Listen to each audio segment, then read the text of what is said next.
Okay, at this time, I will call the August 25th, 2025 meeting of the Edenton Town Council to order for a special meeting and committee meetings. The first agenda section is our special meeting, and the first agenda item is the consideration of a resolution for authorization of an installment financing contract. Corey Gooden is going to be our main presenter on this, along with Mary Nash Rusher and her associate Connor Cruz. Mary Nash and Connor are with the law firm of McGuire Woods, and they're going to be joining us via Zoom. With that being said, Corey, I'm going to hand it over to you and Mary Nash. Okay, all right, thank you, Mayor. Thank you, Mary Nash, for joining us. If you remember, on September 9th, Mary Nash and myself and Chess, we attended the LGC meeting for the debt service approval for that application and for the lease. It's a part of tonight's agenda.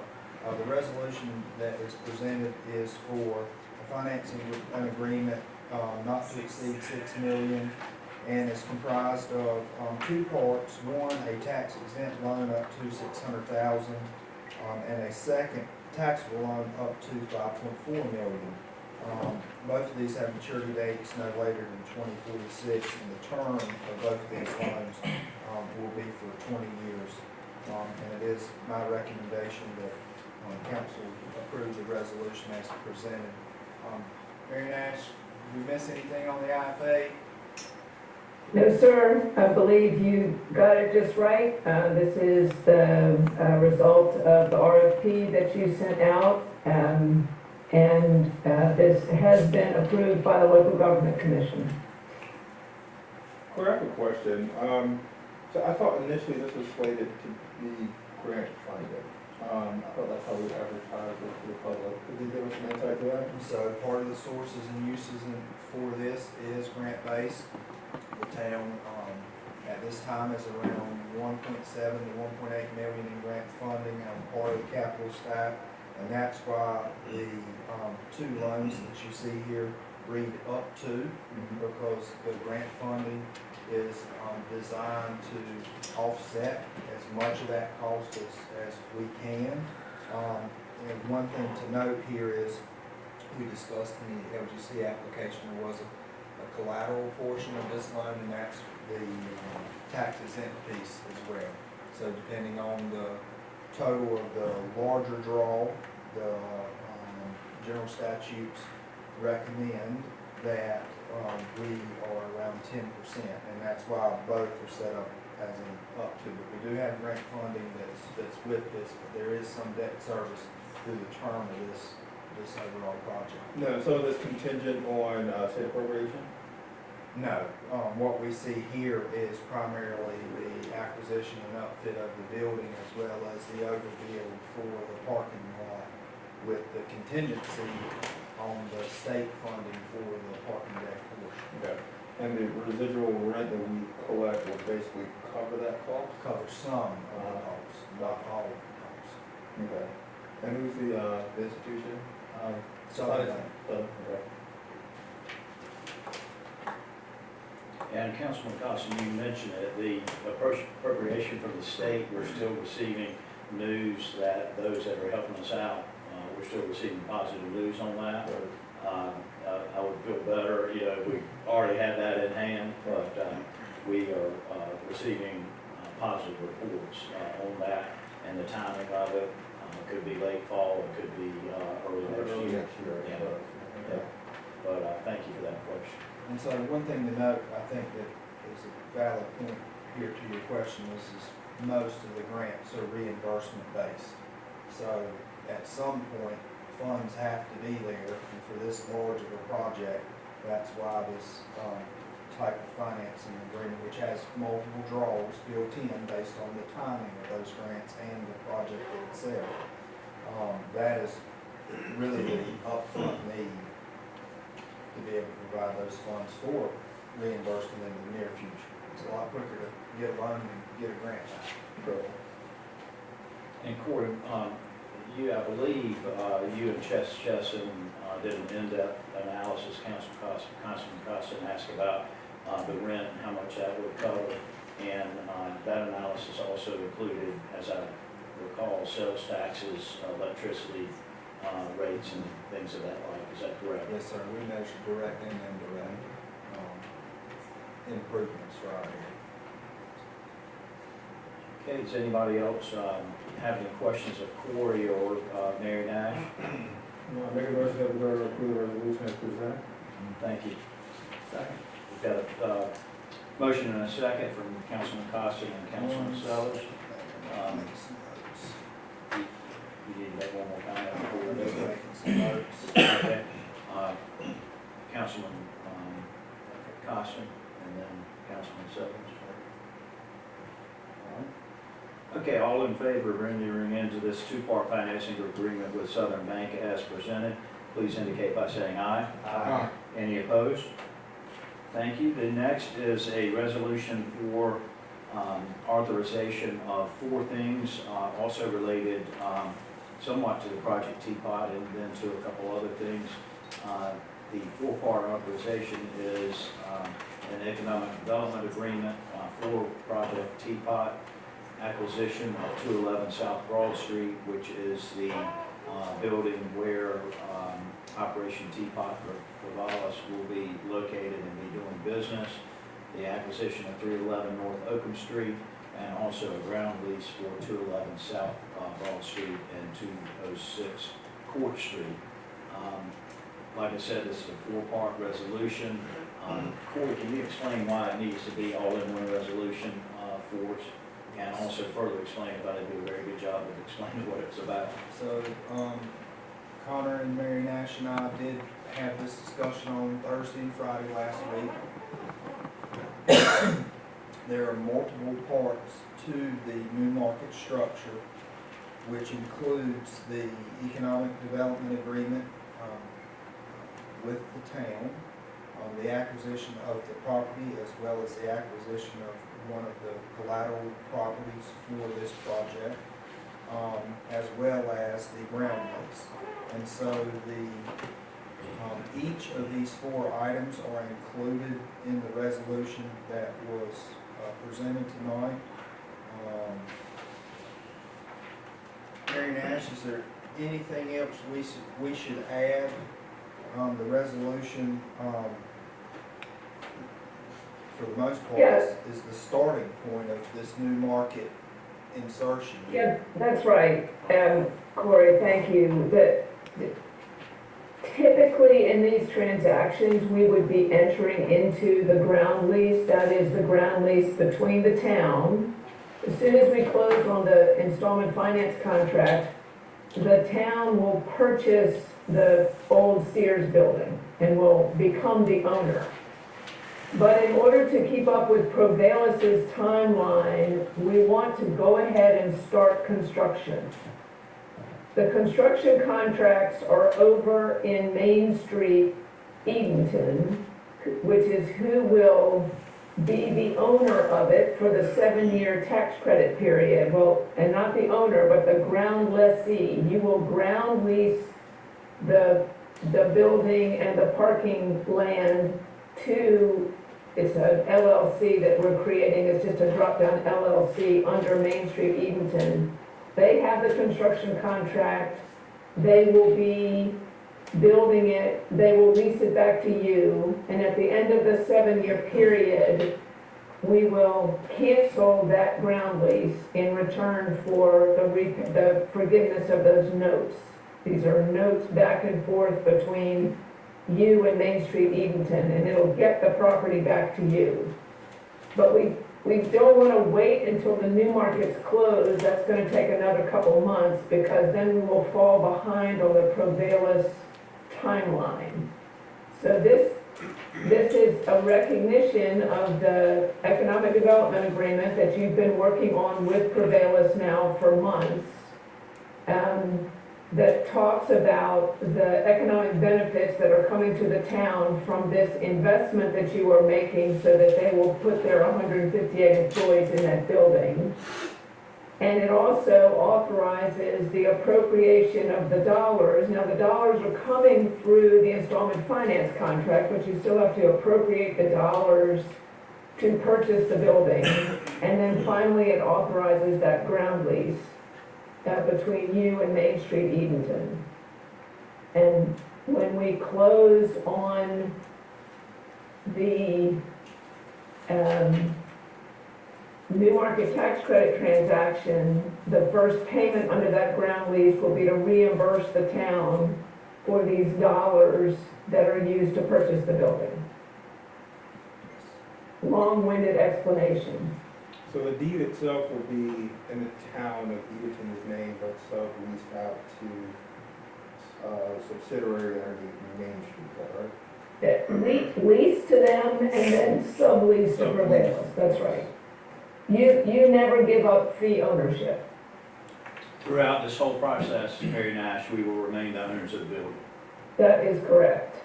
And also, Mary Nash, this is Mayor High speaking. How are you doing? I'm fine, sir, thank you. Doing good. A lot of people have asked us when we might see, kind of boots on the ground activity at the Sears building. And once we close, is it fair to say we should be able to see some activity beginning that first week of October here in just a couple of days, or is that too ambitious for me to state that?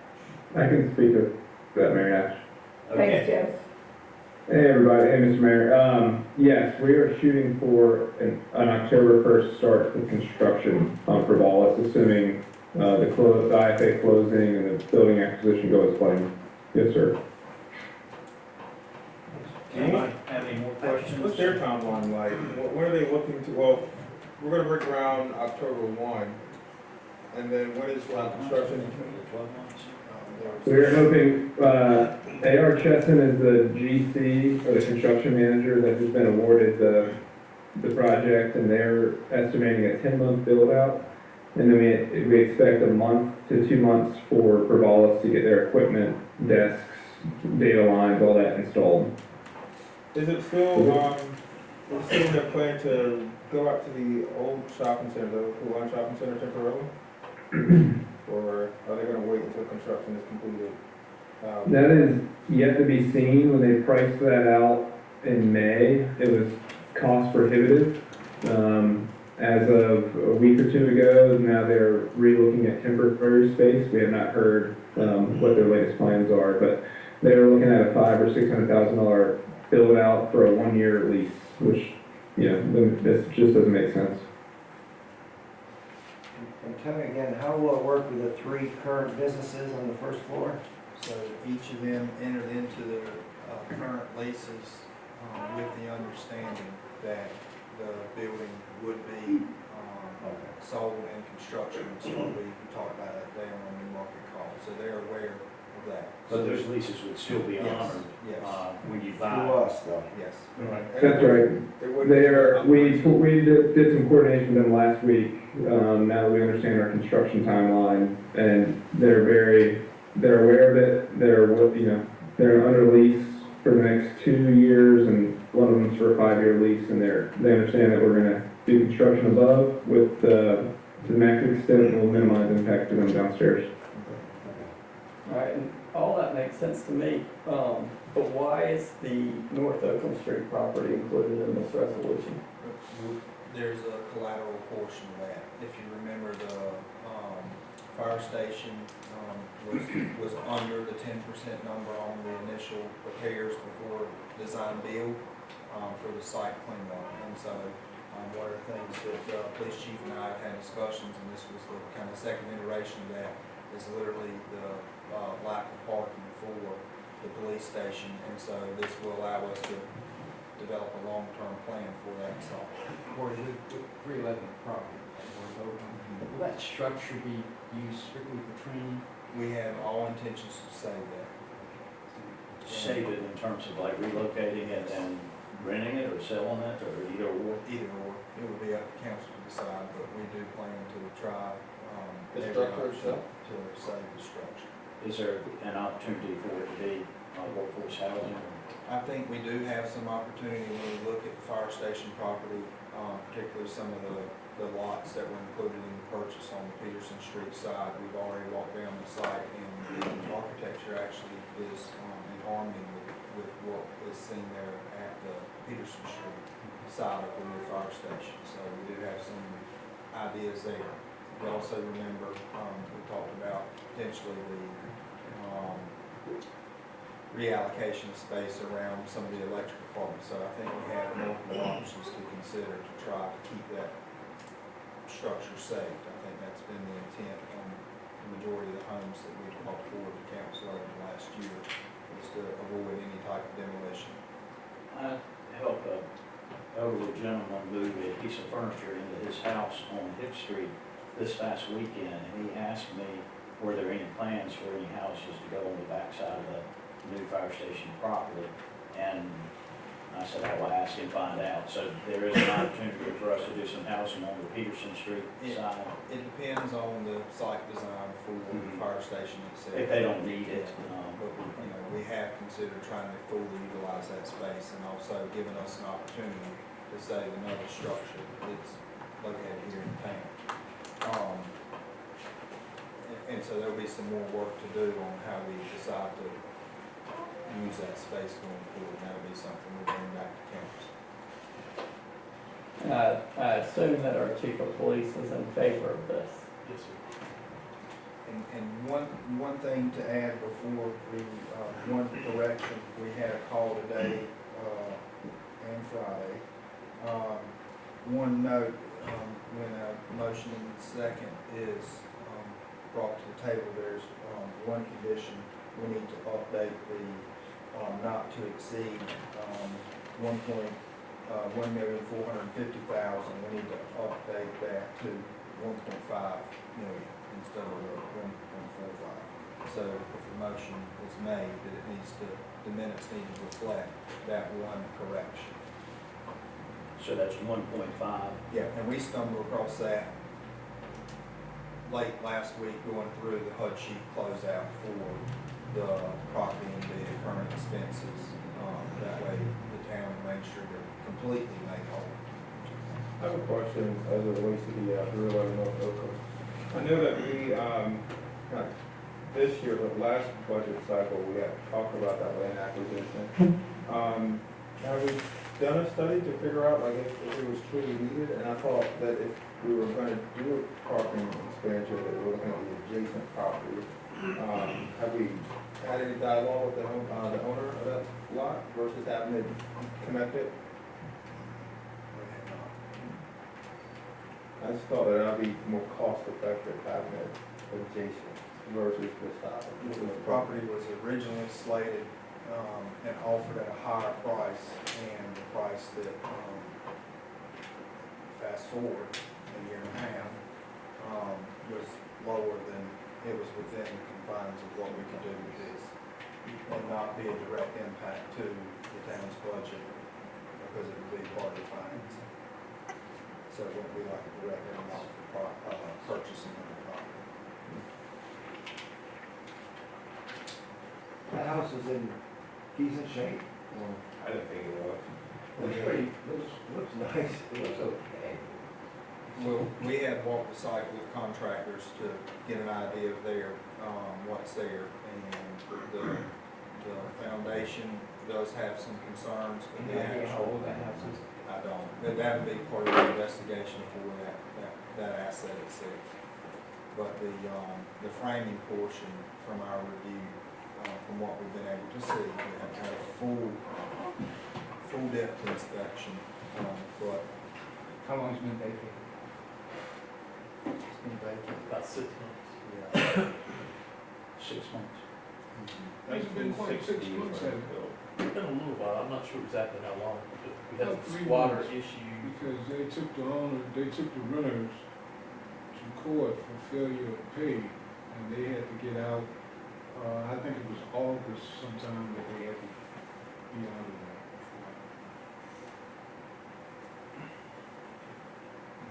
Okay, any other concerns or questions for either Corey or Mary Nash on this particular agenda item? If not, I would consider a motion and a second on approving this resolution for the amount of 1.5 million. Is that correct? Corey? So moved. Second. Okay, we got a motion and a second. We had a healthy discussion. Questions? Any more discussions or questions? I just want to thank Corey and staff and Chess, because this is one of the most difficult, complicated deals you can put together, and for our little town and our Main Street program and all to be doing this is really astonishing. So thank y'all for all of your hard work, and thank you to the attorneys and everybody. It's been a challenge. Yeah. Okay, we've got a motion and a second, a motion by Councilman Dixon and a second, I think, by Craig Miller, is that correct? All in favor of the resolution as presented for the amount of 1.5 million, please signify by saying aye. Aye. Any opposed? Okay, that resolution will be entered. The next agenda item is a lease agreement proposal for Herringbone Hospitality.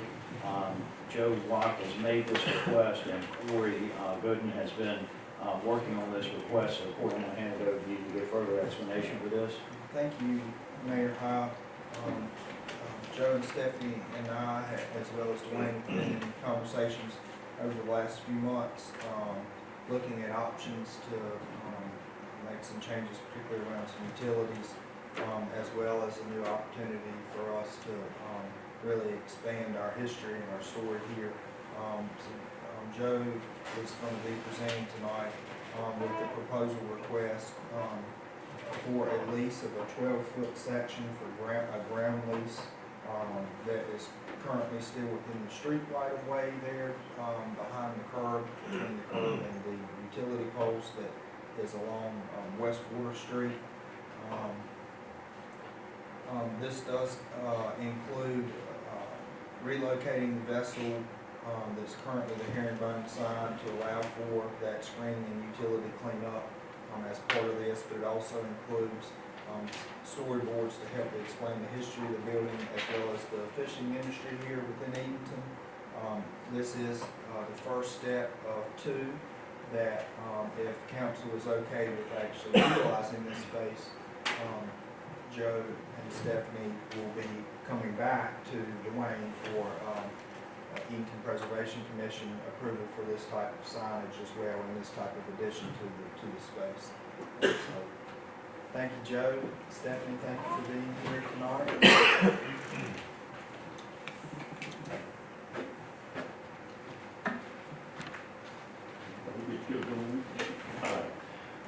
Mayor High and Council, thank you for this opportunity to be here. It's always good to present to you all. As a matter of fact, I stood here about 4 years ago, and I brought a project proposal to you at that time for a place called the Herringbone. And at that time, the council was very supportive, has continued to be very supportive. The town, Public Works has worked with us on this project, and we're very grateful for the support, and not to mention the incredible support from our community that has come out and made that place that they like to enjoy, and very much appreciate that support. And we hope that what we have done on that project has met or exceeded your expectations. We hope that you view us as good stewards of that space, and I hope you view the Herringbone as an asset to the town.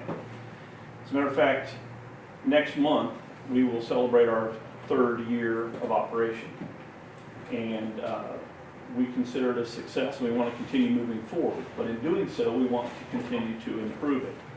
And one of the areas that we would like to improve is regarding one of the things we've got feedback, and I know you've gotten feedback on, and that is the management of some trash. Dwayne, can we go to slide 4? Yeah, that one right there.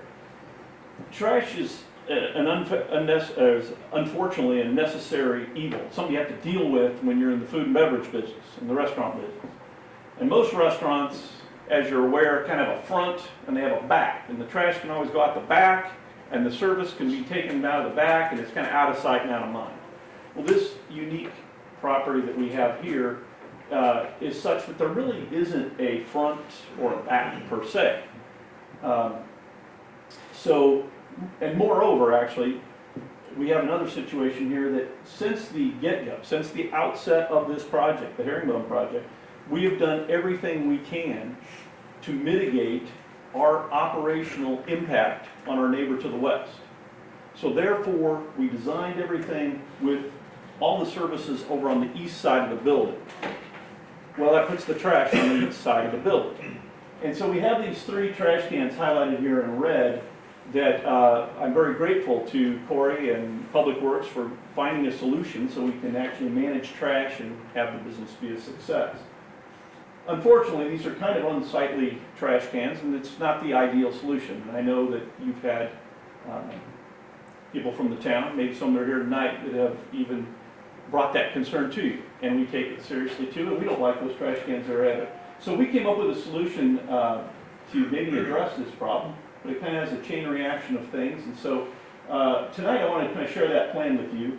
The idea would be to take these 3 trash cans and utilize the very small piece of property. That building has a very small envelope between the building and the property that we own that we can actually do things on. But there is a position for our primary signage, which is our herring boat, our historical herring boat. That property right there we could utilize for some screen storage. And Dwayne, if you want to just go to the next slide. Scroll down, yeah. You can see here in the blue where we removed the boat from that area, and our proposal will be to the Historic Preservation Commission to build a small structure there with a roof, sliding doors that would hide those trash cans, along with the existing recyclable oil container that sits there, and our laundry drop-off and pickup. Would all be behind a structure there that would actually greatly improve the view of that side of the building. This be wood? It'd be wood siding, yes. And the roof would be extension, similar materials of the current roof, would just be down on a little shed roof. I've got a miniature you can take a look at in a moment. Once we do that piece, which is great because it clears up the trash, it now creates a need for us to move our historic herring boat, which is a key design element to the restaurant. So our proposal would be to move that down onto Water Street. As Corey mentioned in the setback, in a 12-foot setback from Water Street. And rather than just setting the boat there as a sign, this gives us a great opportunity to tell the story of herring fishing and how important that is to this community. Just like the many other placards around town, it's the walking tour. It's going to be added to the walking tour as an educational point, highlighting the herring fishing industry. Another dimension to our history here we can share with our visitors. So we worked with the Edenton Historic Commission to develop the placards that would be in that place. So it would serve both as a sign and as an extension of the museum portion of the herringbone in the front hall there that is kind of the museum section of the herring fishing industry. Would extend it out to the street. This ultimately serves, I think, makes kind of a win-win situation, if not a couple more wins. First of all, we get the trash dealt with. We improve the viewscape of the east side of the building. We actually increase the visibility of our primary sign, because if you've been there, you notice that when 2 cars are parked in front of the sign, our guests from out of town walk over there and they don't know what this building is. They can't see the sign, and it's not obvious where the building is. So it actually improves the signage. It creates an educational point, and ultimately, we have been approved by the Edenton Historic Commission to put signage on the north side of the building, and there was some concern at that meeting about the size of the lettering required for it to be readable from Water Street. This would displace the need for that signage, because it would be the signage on the boat, which would be close enough to it earlier, easy. Are you speaking of the existing sign that's on the block? No, Mayor, we put in a request to actually put signage on the building, so as you're driving down Water Street and you look towards the building, you would see, say, the herringbone over the door. Okay. But because of that distance, the lettering was going to be larger, and there was some concern at that committee meeting, although it was passed, there was some concern from the community about the size of that lettering. So we would not need that lettering anymore because we would have the signage facing Water Street on the boat itself. Was there concern that the lettering was too large or Yes, too sir. small? Too large, and it still was far enough away where you really couldn't see it? Yeah, we needed to make it big so you could see it, Yeah. and there was some concern in the amount of the building that would be covered by signage at that point. Tourists So, tourists will probably like this, when going down that brick walk along Water Street, looking to the right. Very readable. Yeah. People get lost. I think it's a good idea, because I mean, they really do get, they can't quite figure out how to get in. Right, and Yeah. to that point, Councilman Dixon, the guests don't always know where our front door is, quite frankly. They park in the parking space. By anchoring it on that north side with the boat, it might actually help the flow into the front of the building I would as say well. they don't ever. So, our request tonight is to modify our pole lease, not our pole lease as in cheap for fun, but the lease on the poles that we currently have, to change that from a lease on just the pole to expand it to this 12-foot swath from Dock Street to the edge of the property, and place this signage and educational element there. Will there be illumination on the boat? We'll have uplighting on the boat, just like it is now. Okay. We would do the same thing down there. And that uplighting should not affect your neighbor to the west. It should not affect the neighbor to the west. Mr. Corker across the street, if he was at the back of his property looking down, he would see that illuminated boat from his backyard if he was at the very back end of his. But the uplighting would either be straight up in the air or angled towards It's angled at the sign. boat. It would not be, of course. It would angled not be back. aiming up the hill towards his house. No, it would be aimed at the boat itself. So this is the kind of a picture of what we're talking about down off from Water Street. This is what, and we'd have the lights shining up on the boat as they do today, but they would just be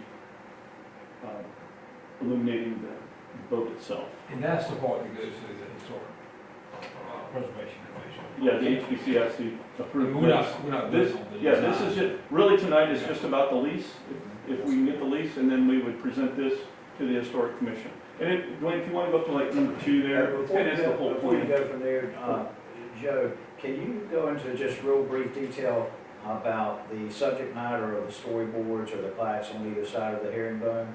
Because I think that's important. We would work with the Edenton Historic Commission really to take their direction on that. Our goal would be to educate on the history of the herring fishing. And one of the things we had proposed to do in here, and we'll work with them, to get some history for not just the people that were doing the fishing, but the people that processed and the people that worked throughout the entire process of fishing, bringing the fish in, processing, selling, and including some historical, perhaps pulling in historical references to the Chonese Indians that fished here prior to any of us settlers being here, and also the African American community that was so key in producing and making such a strong industry for our town. And it is great pictures of the Chilliwack Indians from, that John White did. Some of those things were poured out, so they're all in Harper's Weekly. all that stuff. original Yeah. John? Yeah, and, I mean, they did that, they did those drawings when they first, like, lost colony. And, anyway, but I think this is great. And, thank y'all for all you do. I think the herringbone has kind of become Edenton's living room. And it's just really nice to be able to take people, sit down there, eat on the water, and, it's just been nothing but value added. And Joe, I think it would be important for the lease to include provisions that the storyboards in some form will go up, and you don't have a problem with that. No, Yeah, so. no, that can be a provision of the lease that there are storyboards, so that it wouldn't just be a boat sitting up there. And also, you guys under the lease would be responsible for the landscaping right around it. Yeah, so we would fund the moving of the boat, and the landscaping, and the whole, any access, requirements for access, and then we would maintain that space. And I As part of think the people lease. And that is in the lease agreement as proposed. People are desperate for information. They walk around and if there's a sign, they just stare at it. Sometimes the one at our house just says, this property is under the protected covenants of preservation of North Carolina. People look at it for 5 minutes. I think they're trying to think, maybe it'll say something else when I look at it long enough. The tourists want to know about They do. stuff. A lot of out-of-towners want to know what the herringbone is, and now this is so much easier And for, to identify your structure. for clarity, they'll tell the history about the building itself too, is that right? Or no? I don't know that we would talk about the building Mhm. necessarily. I mean, if that's the direction that Councilor HBC, the Historic Commission wants to go, we're really open to that. But we were thinking more about the fishing industry itself. The building being an ice house that serviced the fishing industry is certainly interesting, but the fishing industry as its importance to our town. I would make it like a provision, but I encourage it. Being a frequent flyer of the Herringbone, that's one of the questions that a lot of people ask. It's like, what was this building? But, if you could kind of include something there, kind of explain what the building is, and what it was and its purpose, I think that'd be great. But I agree with Sam, I think it's a great idea. Pays homage to, like you said, the fishing community that was here, and then, like I said, just adding that one piece about what the building was, I think that'd be awesome. Before, just a couple quick questions from your standpoint. As Joe has pointed out, this would require Preservation Commission approval. This does not run us afoul of that long ago grant that allowed us to purchase that. And then lastly, as I understand one of the slides, and one of my questions I asked you earlier on this, this all lies within a street right of way owned by the town. Yeah, and so tonight for this proposal, what I'm asking is that council approve the idea of the lease and have us to navigate that, the final draft with the town attorney. And the reason I say that is this may become an encroachment agreement versus a simple ground lease because something is being placed. And so whereas the pole was already there and it was up and it was a pole lease because it was attached, this technically might turn into an encroachment agreement rather than a normal lease. So if council was good with the idea, I'll work with Joe to get all that finalized and signed. What we had here was basically the parameters and conditions of what we thought should be there, but we would need to have that final draft basically approved with the town attorney. When I request the motion, I'll word it either a formal lease or an encroachment agreement. And one final thing as it relates to this slideshow and also some others that we've gotten recently, a resident asked me if those can be available upon request. We have digital copies of any of the presentations. We try to include those if we have them early enough in the agenda packet so the general public can get those. However, if there's ever one particular interest, we'll be glad to share that and send it out to residents. Okay. Any more discussion on this matter? Again, thank you, Joe and Stephanie, for this. It was great. What's outstanding? Okay, this time I would entertain a motion to direct the manager to work with the town attorney and Joe Block for finalizing a formal lease or encroachment agreement along the information that was just presented.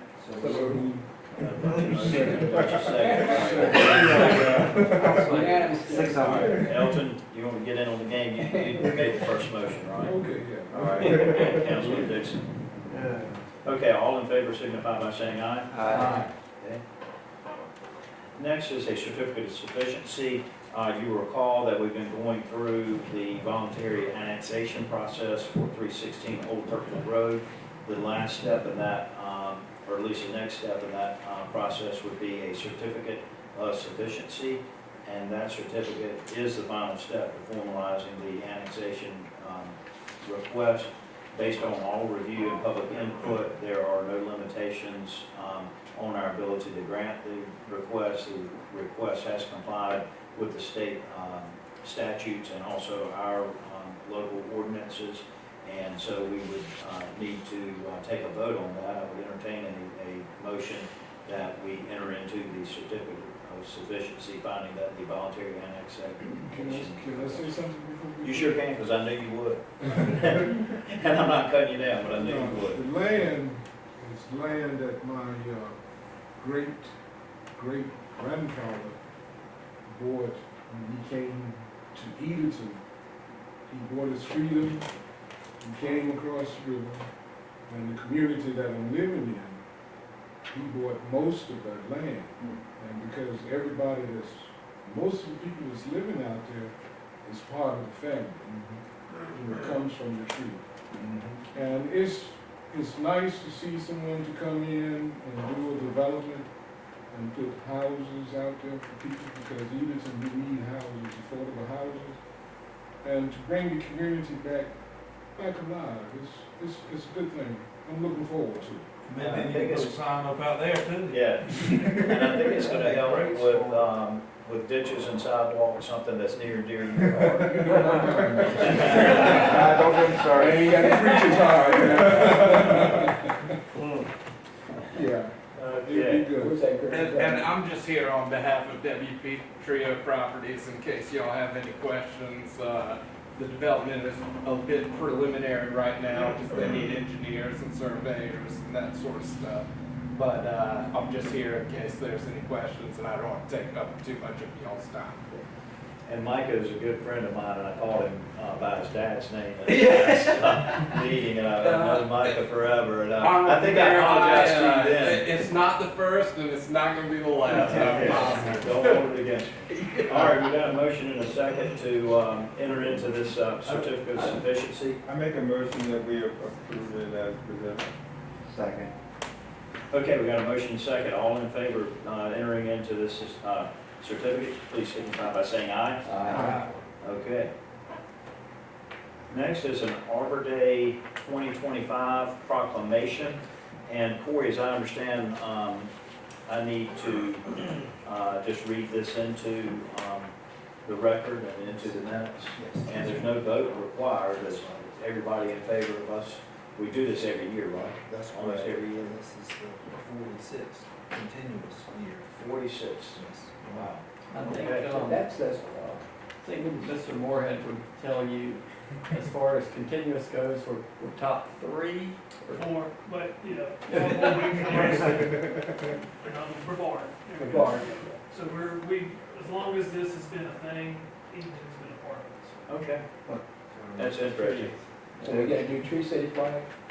We will. Yes. Okay, so this time y'all bear with me as I read this proclamation. Whereas in 1872, J. Sterling Wharton proposed to the Nebraska Board of Agriculture that a special day be set aside for the planting of trees. And whereas this holiday called Arbor Day was first observed with the planting of more than 1 million trees in Nebraska. And whereas Arbor Day is now observed throughout the nation and the world. And whereas trees can reduce the amount of erosion of our precious topsoil by wind and water, cut heating and cooling costs, moderate the temperature, clean the air, produce oxygen, and provide habitat for wildlife. And whereas trees are a renewable resource, giving us paper, wood for our homes, fuel for our fires, and countless other wood products. And whereas trees in our city increase property values, enhance the economic vitality of business areas, and beautify our community. And whereas trees are a source of joy and spiritual renewal, and whereas Edenton has been recognized as a Tree City USA by the National Arbor Day Foundation and desires to continue its tree planting ways. Now therefore, I, W. Hackney High Jr., Mayor of the Town of Edenton, do hereby proclaim October 20th of 2025 as Arbor Day in the town of Edenton, and I urge all citizens to support efforts to protect our trees and woodlands and to support our towns and communities' forestry program. And further, I urge all citizens to plant trees to gladden the hearts and promote the well-being of present and future generations. This, the 22nd day of September 2025. So resolved. Okay, that concludes our special meeting portion of tonight's agenda. I'll next move to the committee meetings. Tonight's committee meeting agenda items are solely within the purview of the Administrative Committee chaired by Councilman Miller. So I'm going to hand it over to you, Craig. Thank you, Mayor. We have 2 items tonight. The first item is College of Albemarle, Lyman Ground School, and the letter of support. College of Albemarle is currently making plans to offer our Lyman Ground School curriculum at the Edenton campus. Tonight we're fortunate to have Robin Zinsmeister, and who will give an overview of the coursework and explain what impact their workforce development expansion will have on our regional airport. And for those of you that do not know, Robin is the Dean of COA's Edenton campus, is that correct? That is correct, Okay, yes. thank you for being here. Thank you, Mayor. Hi, and council members, I appreciate the opportunity to come and speak with you tonight about, well, last November, well, actually, let me give you a little bit other information. Every 3 years, the academic deans get together and we do a gap analysis of labor market data in our 7-county service area, and then also look at southeastern Virginia for the need. And so, as we do that, we really look to see where we are exceeding, where we are meeting the needs, and where there is opportunity for growth. And so, the lineman school or electrical lineman career field was one that we saw an opportunity there. I talked with Corey a little bit about this, and so we met last November with Dominion Power, Albemarle Electric, a number of the cooperatives who weren't able to join us in person but via Zoom. And so really got some great information from them and kind of the go ahead to let's think about this. So you can go and go to the next slide. So really, I just want to talk to you a little bit about the program vision, the rationale, the framework, and then location and needs. And I'm going to keep this very broad, not granular. I am happy to provide more detail if needed. Corey asked me, I'm not throwing Corey under the bus, honestly, I'm not. Corey asked me on Friday and I said, I'm happy to be there, but I may not have some updated data for you just because we get some of that from the Commission of Workforce Development. So we'll just go with what we have. You can go to the next slide. So our program vision and benefits, really, we always, as a community college, we want to provide local industry with the employee support that they need. And so that's our main purpose. And so we want to be able to give access to the 7 counties for a talent pipeline, particularly for this area. And this was one thing that Corey had talked to me about before when we looked at the airport for the CDL program, to say there's other opportunities to expand beyond and utilize some of the space out there.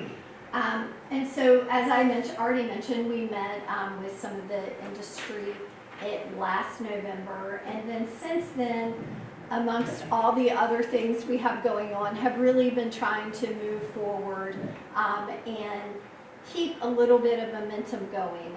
One of the things I think you guys are aware of with the community college, we are funded in arrears, and so we always are trying to move forward with new programming, looking at funding, looking at need. So in terms of addressing regional workforce needs, with our 7 county service area, there's a projected 11% growth, and this data is from our last gap analysis in 2024.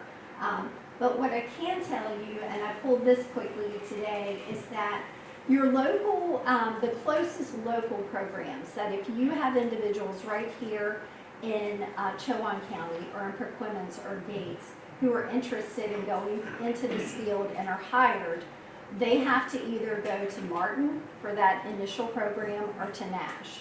And so when you look at their FTE, which is their full-time equivalency, and it really is how they're funded, and that's tied to enrollment. Last year, Martin's FTE for the total year was 6.6%. Already for summer, that has jumped, just for the summer semester alone, has jumped up to 7.4%. When you look at Nash's, I know it's covered just a little bit, but remember Nash really has had this program for a while.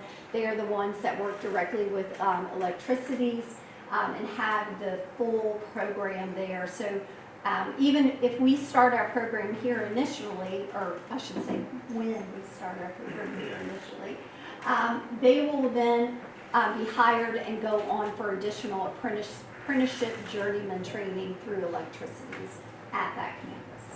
But if you can look, their FTE also jumped from last year to 61 FTE, and this year alone for summer they're at 16. And so what we see is, you know, you're looking at just a snapshot of a third of the year, and summer is typically our, I would say, underutilized semester, and so we're already seeing some growth there. So even though my data for you know, regional workforce needs in the labor market may not be quite so accurate, what we know is there's a need in this area and it's growing. You can go on to the next slide. So our program framework really is, we're not gonna, you know, we're gonna go to the experts. And so I've been in, Corey actually connected me directly with Brian Robertson, who's the training coordinator with Electricities. I've had a couple of conversations with them. They shared their, it is the climbing school and the beginning, lineman and underground. And so we're going to align our curriculum directly to the industry standards to ensure that what we give our students, they're able to give them credit for that. That was what the initial conversation was. You know, we don't want them to come to us for 420 hours and then have to go take that again. And some of the other schools right now do not have that articulation. In fact, when I was speaking with Brian, he said that they were working on that same type of transfer of credit with Martin. And so what we want to do is from the very beginning have that agreement with them. And so it would be 400 to 420 hours. Those are the three basic areas: the climbing, the basic line worker, and basic underground that we would be providing. You can go to the next slide. So why am I coming to you? Well, I'm the dean of the Chowan campus, and I'm always looking for opportunities to drive economic development here and to provide opportunities for the young men and women in this area, and opportunities that are, you know, career opportunities for them, livable wages, and more than livable wages. And so this really represents that. And what's unique about Edenton is that you have space that we could easily utilize, and I can let Corey talk a little bit more about that. But it really would be such a partnership with our CDL program, because the CDL license they have to have, so that's a benefit for them. We're able to couple that with the lineman program so that when they leave our program, they're completely licensed for hire. What are our needs as a college? Dr. Bagwell says, we don't ever leave a meeting without telling people what our ask is, right? And that we're always going to be a yes first college. We might get to a point where we have to say no, but we're going to be a yes first. So really, we have been asking for some commitments. And tonight, I just want to talk to you about a letter of support and commitment as we go out for funding to look. It's around $250,000 to $300,000 for some startup costs. We do have a commitment already from Albemarle Electric that they are going to basically fund or in kind, you know, donate their services to set up our training field, to set the poles. They are very much on board with this. And then, you know, we'll need some help with identification of qualified instructors. That's one of the struggles with these high demand CTE programs, is people are working in the field and it's a lot of times hard to find those. And so through these connections with the cooperatives, with the companies, we're hoping that we'll be able to find you know, one or two at least, a full-time and then a couple of part-time people who can. And then we'll be looking for funding for equipment. But tonight, I'm here just to ask for your support and a letter of support. So I'll entertain any questions you have. And your goal to start this would be, Well, if you could pick a date, you know. Or, if I could pick a date, I would say fall 2026, realistically. Okay. With looking at funding, I mean, that would be my ideal date. Totally for this, great idea, we're glad we're doing it. We need a preservation building trades program. Edgecombe had one, it was the only one in the state. It folded for various reasons. We can't support these construction groups that are going out. Preservation trade, Eden's on fire with preservation. And could you bring us that like next meeting? We really need it. I mean, they can't get their hands on workers that have been trained. And it would be such a fit for Edenton right now. Well, And we have 200, we have lots of land, we have lots of buildings, we have lots of people I think that would sponsor it. well, and I think honestly, with that type of program, we really would just have to identify qualified instructors who are able and willing, and that's probably, conversations with them, at least with some of the others, that there has to be talent here in this area, that it doesn't have to always be the same model where you have one full-time instructor. We can put together a curriculum where one instructor comes in for a few hours a week and teaches, this component, is a subject matter expert really in this. And so I think we just have to be creative in that. What size, I'd love to maybe follow Sure. up later. Yeah, what absolutely. size class are you looking at? What number do you have? So a cap of 15. 15, Yeah, okay. and we would look to run initially twice a year. There is an opportunity to be able to run it 3 times a year. I think it would just, as we grow and get the program under our feet, we'll do that like we did with our CDL program. I don't know if you guys remember, when we first started CDL, we really just started with 2 classes per year, and basically now we have 3 classes, but we can take enrollment. We're rolling. We have rolling enrollment, so we can take anybody and fit them in.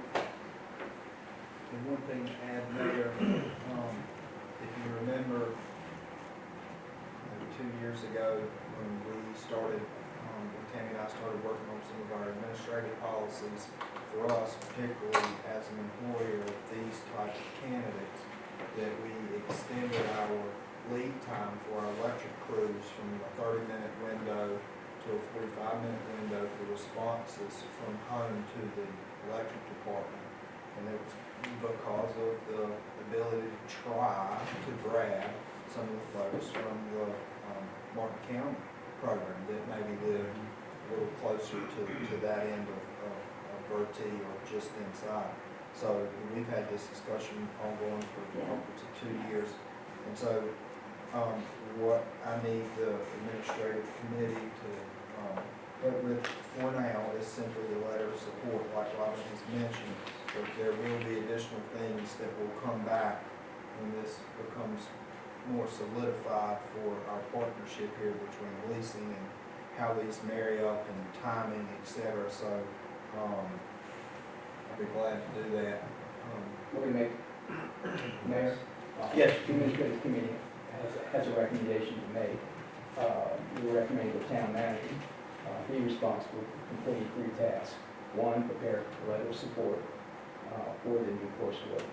2, continue to work with College of Alamo and ascertaining their needs to fully complete their expansion at the report. And then 3rd, provide documentation to full council for consideration for new business.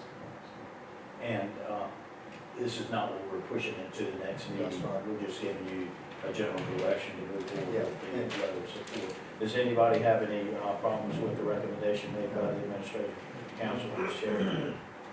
Can I just add one thing? You sure? It's really exciting to me with, in the past year, we've been able to get all of our high schools, our local high schools, and Johnny Holmes is one of those. In fact, they were the second to have a signed CCP, continuing education pathway for truck driver training. What that means is that your 18-year-old seniors, typically a second semester senior, can enroll in truck driver training at no cost to them while they're in high school. That's Yeah. And so we are hoping to have our first students in the spring of 2026. But what I see as a vision for this is a continuing education program. And in the state of North Carolina, you can always apply for these continuing education CCP pathways.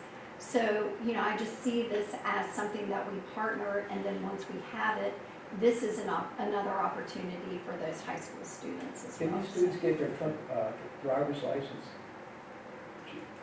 We just had our first student this past spring from Gates County. Okay. And he was able to get employment with a local company, because at 18 with insurance, you know, it's an issue. And so they're able to utilize him locally for driving. But you walk out with your Class A license, and so then once you're able to get some of that driving experience under you, you're 21, you're set. So.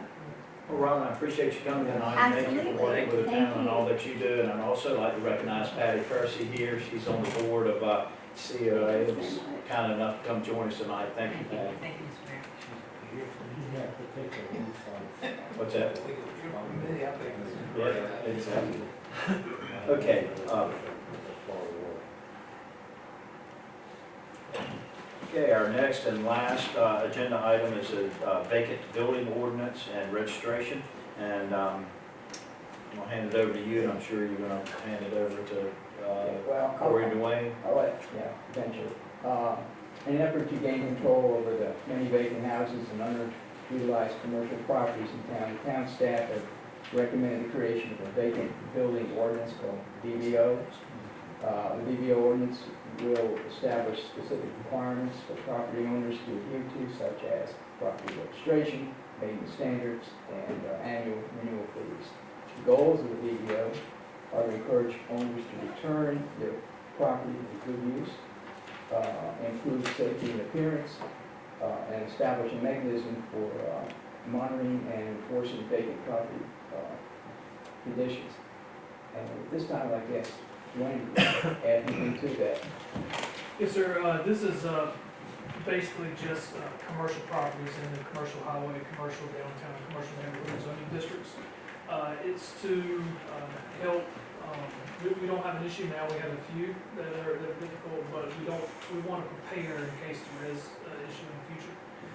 So we would just have a registration and a fee set by council to determine, you know, owner information, property management, who's managing property, building status and maintenance plan, and insurance on the property. It's just another tool to help with, because we don't really have a code compliance for commercial properties, is to hold those also as much accountable as we do our minimum housing residential. And I know this is something that has been brought up in previous council meetings, so this is an initial draft to present to council to determine if this is something that the town wants to see, and if there's any corrections or any more information that needs to be added. Have you checked with other municipalities that have this? I did. It should And be in the how's it packet. going? Yeah, a number of area towns and also towns similar in size to us are doing it. And their renewal fees are, they either have a set or staging renewal fee, depending on, you know, the time that it's taken for it to be vacant. What we really want to see is vacant properties be utilized to their potential, and to really help owners do that. If they need help through, you know, our economic development through Main Street, or the Edenton partnership, or through the Chamber of Commerce, then we'll be happy to set them up and figure out a way to get that property back up. How long would they have to complete it? To get, you know, we gotta put a timeline on it? If they keep their property up, I mean, this is enticing them to do something with their property, but they would be required, if it's not being utilized, to pay a fee set by council. But as long as they're willing to pay that fee, keep the maintenance plan in place, and make it look presentable, then there's nothing they're gonna change on. So we want those things to be occupied, and through market forces or other reasons that might be out of the owner's control, we are expecting them to keep it up and Who's gonna keep check it on that? presentable.